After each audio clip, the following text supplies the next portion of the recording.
ओम सन शनिश्चराय नमः। प्रिय श्रोताओं, शनिवार के दिन शनि देवता की पूजा करते समय दशार्थ कीर्त शनि स्तोत्र का पाठ करने और शनिदेव की कथा पढ़ने या सुनने से शनिदेव का आशीर्वाद मिलता है और व्यक्ति की सभी प्रकार के संकटों से मुक्ति मिलती है।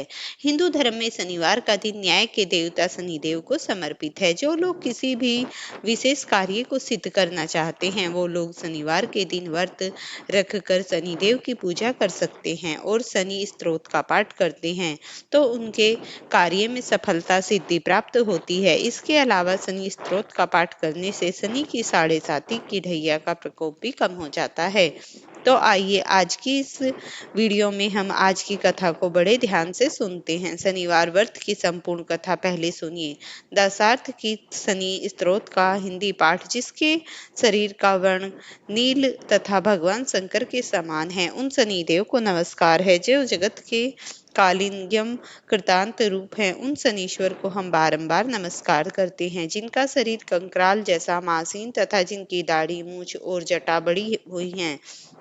उन शनिदेव को नमस्कार है जिनके बड़े बड़े नेत्र, पीठ में सटा हुआ पेट और भयानक आकार है। उन शनिश्चर देव को नमस्कार है जिनके शरीर का ढांचा फैला है, जिनके रोए बहुत मोटे हैं, जो लंबे चौड़े किंतु सूखे शरीर वाले हैं और जिनकी दाढ़ें काल रूप हैं।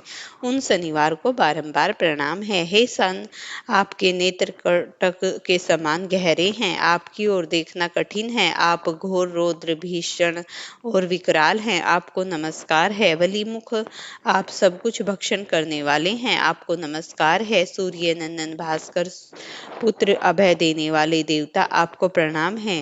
नीचे की ओर दृष्टि रखने वाले शनिवार, आपको नमस्कार है। सतर्वत, आपको प्रणाम है। मंद गति से चलने वाले शनीश्वर, आपको प्रतीक तलवार से सम्मान है, आपको पुनः पुनः बारंबार प्रणाम है। आपने तपस्या से अपनी देह को दग्ध कर दिया। आप सदा योग भाग्य में तत्पर, भूखे से आतुर और अतृप्त रहते हैं, आपको सदा सर्वदा नमस्कार है। ज्ञान नेत्र, आपको प्रणाम। कथन नेत्रन सूर्य पुत्र शनिदेव, आपको नमस्कार है। आप संतुष्ट होने पर राज्य दे देते हैं और रुष्ट होने पर तत्काल हर लेते हैं। देवता, असुर, मनुष्य, सिद्ध, विद्याधर और नाग, ये सब आपकी दृष्टि पड़ने पर मूल नष्ट हो जाते हैं। देव, मुझ पर प्रसन्न होइए, मैं वर पाने के योग्य हूँ और आपकी शरण में हूँ। सभी प्रेम से बोलिए शनिदेव महाराज की जय हो। एक समय की बात है, एक ब्राह्मण राजा के महल के मुख्य द्वार पर बड़ी बुरी आत्माओं का बचाव करता था। एक दिन उसे एक अजीब सी आवाज सुनाई पड़ी, वह डर गया। कई दिनों तक उसे वह आवाज सुनाई देती रही। उसने कभी भी उस रहस्यमयी आवाज के बारे में अपनी पत्नी को नहीं बताया और उसका स्वास्थ्य प्रतिदिन खराब होता गया। वह कमजोर होता गया। एक दिन उसकी पत्नी ने देखा, मैं तुम्हें पौष्टिक भोजन देने की पूरी कोशिश करती हूँ, फिर भी तुम्हारी सेहत खराब होती रही। तुम्हें ऐसा क्या हुआ है? कुछ समय तक तो वह चुपचाप रहा और फिर उसने अपनी पत्नी को बहुत समझाया और मन ही बता दिया कि ताकि वह इतना तनाव न ले सके, उससे छुटकारा पाया जा सके, कोई उपाय सोचा जा सके। ब्राह्मण ने कहा, मुझे हर शनिवार एक अजीब सी आवाज सुनाई देती है और वह आवाज आती है कि वह हमारे राज्य को नष्ट कर देना चाहती है। उस कष्ट की अवधि 7 साल, 2.5 साल और 2.5 महीने या 2.5 कम पहर यानी 7 घंटे की है। राजा कोई भी अवधि चुन सकता है, लेकिन कष्ट तो होना अनिवार्य ही लिखा है। ब्राह्मण की पत्नी है सुनकर मुस्कुराई और बोली, आपने मुझे यह बात पहले क्यों नहीं बताई? राजा को तो बचना ही होगा, चाहे हमें इसका कुछ भी क्यों न करना पड़े। आप 2.5 पहर का कष्ट सह लीजिए। आत्मा अगले दिन फिर महल में आई और वही संदेश दोहराया। अब की बार ब्राह्मण ने कहा, मैं राजा का कष्ट अपने ऊपर लेने को तैयार हूँ, आप 2.5 पहर तक मेरे ऊपर रह सकती हैं। आत्मा ब्राह्मण के इस प्रस्ताव पर प्रसन्न हुई। फिर ब्राह्मण नदी के किनारे गए। वे ध्यान में समय बिताते उसी पानी की तह पर 2 आम के फल तैरते हुए देखे। उन्होंने ऊपर से पकड़ा और अपनी जांघ में नीचे रख लिया। राजा ने राजकुमार पिछले 2 दिनों से शिकार पर गए हुए थे। जब वे वापस लौटकर आए तो बहुत बेचैन और व्याकुल थे। उन्होंने राजकुमार को खोजने के लिए अपने दूतों को अलग-अलग दिशाओं में भेजा। संयोगवश उस दूत ने ब्राह्मण के पास पहुंचा और उसे यह अत्यंत आश्चर्य नहीं हुआ कि ब्राह्मण ने राजकुमार के सर अपनी जांघों के नीचे छुपा रखा है। उसने यह बात राजा को बताई। सुनकर राजा क्रोधित हो गए। उन्होंने ब्राह्मण को सूली पर चढ़ा देने या फांसी देने का आदेश दिया। राजा ने ब्राह्मण से उसकी अंतिम इच्छा पूछी तो ब्राह्मण ने कहा, आप कृपया करके मुझे 2.5 पहर तक मत मारना। राजा ब्राह्मण की यह बात मान गया। निर्धारित समय समाप्त होने पर ब्राह्मण के अंतिम सजा देने की व्यवस्था दी गई। ब्राह्मण का सर गर्म लोहे की तलवार से काटा जाना था। जैसे ही वधकर्ता ने ब्राह्मण पर आक्रमण किया, वह गर्म तलवार टुकड़े टुकड़े हो गई। वधकर्ता ने अब की बार गर्म चांदी की तलवार उठाई और वह तलवार भी ब्राह्मण की गर्दन को छूने से पहले ही टुकड़े टुकड़े हो गई। वधकर्ता ने गर्म सोने की तलवार निकाली और अब की बार ब्राह्मण का सर काटने का प्रयास करा। तीसरी तलवार का भी हाल ऐसा ही हुआ। वहां उपस्थित लोग इस चमत्कार को देखकर आश्चर्यचकित रह गए। अचानक वे दोनों राजकुमार भी वहां प्रकट हो गए।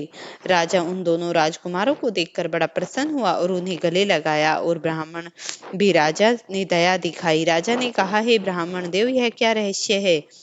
इसे सबके सामने प्रकट कीजिए। इतनी बार मारने के बाद भी आपका बाल तक बांका नहीं हुआ। तब ब्राह्मण ने कहा, हे राजन, सनी आपको कष्ट देना चाहते थे। मैंने आपको और राज्य को बचाने के लिए आपका कष्ट अपने ऊपर ले लिया। शनिदेव ने आम को मानव सिर के रूप में प्रकट कर दिया था। क्या मैं राजकुमार को मार सकता था? मैं तो हमेशा इस राज्य का रक्षक हूँ। मैंने सदैव आपका और राज्य का भला चाहा है। राजा ने कहा, हे ब्राह्मण देव, मुझे तो आपकी बातों पर विश्वास नहीं। मैं स्वयं शनिदेव को देखना चाहता हूँ और अगर आप मुझे दिखाएंगे तो मैं आपके पूरे परिवार सदस्य चक्की में पिसा दिया जाएंगे। अब की बार तो राजा यह बात सुनकर ब्राह्मण देवता कांपने लगे। उन्होंने 1 सप्ताह का समय मांगा। इसके बाद वह घर गए तो उसकी पत्नी ने बहुत चतुर और बहुत बुद्धिमान से ब्राह्मण देवता को देखकर कहा, क्या बात है? आप पीले और भयभीत लग रहे हैं। क्यों डरे हुए हैं? ब्राह्मण देवता ने कहा, भाग्यवान शनिदेव ने मुझ पर ऐसा कष्ट डाला। मैं तो तुम्हारी सलाह मानकर पहली बार सच बच गया। अब मैंने शनि ग्रह को राजा के सामने प्रकट नहीं किया तो हम सब चक्की में पहिए के नीचे कुचले जाएंगे। ब्राह्मण की पत्नी ने कहा, धैर्य रखो। आपने एक नेक काम के लिए अपनी जान जोखिम में डाली है। शनिदेव हमारी सहायता अवश्य करेंगे। ब्राह्मण ने चैन की सांस ली। तब उसकी पत्नी ने कहा, राजा ने कहा कि आने वाले शनिवार को भी सुबह जल्दी उठें। शनिदेव को काले पर्वत के नीचे काले घोड़े पर सवार होंगे। वे तेल से भीगे हुए काले कंबल में ढके होंगे। राजा उनके दर्शन कर सकते हैं। अगले शनिवार को ब्राह्मण राजा को काले पर्वत पर ले गए। काली छाती पर छाई काले घोड़े पर सवार थी। राजा ने पूछा, तुम कौन हो? शनिदेव ने कहा, राजन, मैं शनि हूँ और मैं गरीब राजाओं दोनों को एक समान रूप में कष्ट देता हूँ। मैं किसी को कोई भी भेद नहीं करता। राजा ने कहा, तब शनिदेव, हम आपके प्रकोप से कैसे बच सकते हैं? शनिदेव ने कहा, धनवानों को शनिवार को एक काला घोड़ा या सवा मन सवा दान करना चाहिए। मध्यम आय वर्ग के लोहा और काले कंबल का दान कर सकते हैं। निर्धन लोग तेल लगी रोटी एक कुत्ते को दे सकते हैं। आप तो निर्धन लोग एक पीपल के पेड़ में जल समर्पित कर सकते हैं और पीपल की जड़ में थोड़ा गुड़ रख सकते हैं। पेड़ को कच्चे सूत या कच्चे धागे से लपेट सकते हैं। सुनकर ब्राह्मण देवता ने कहा, हे शनिदेव, आप हमारे राज्य को कष्ट मत दीजिए। राजा पर आपका प्रकोप अगर हुआ तो वह हमारे नगर को भी प्रभावित करेगा। हे शनिदेव, मैं भविष्य में कभी आपके अन्य प्रकोपों को सहन नहीं कर सकता हूँ। शनिदेव अचानक अपने काले घोड़े के साथ गायब हो गए और उधर राजा अपने महल में वापस लौट गया।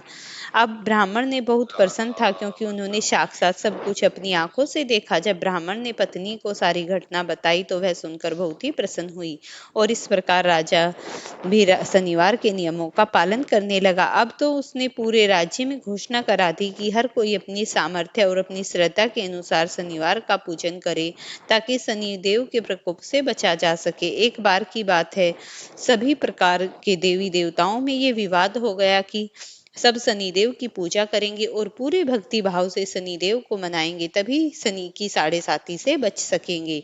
इस प्रकार राजा ने पूरे सच्चे मन से अपने राज्य में शनिदेव का पूजन किया। शनिवार के दिन शनिदेव को तेल चढ़ाया और उनकी आराधना की।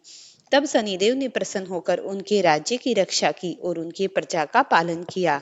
अगर कोई इस प्रकार शनिदेव की पूजा करता है तो उनके सभी मनोरथ सिद्ध हो जाते हैं। प्रेम से बोलिए शनिदेव की जय हो। प्रिय भक्तों, वीडियो पसंद आए तो इसे लाइक और शेयर करना, चैनल पर नए हैं तो चैनल को सब्सक्राइब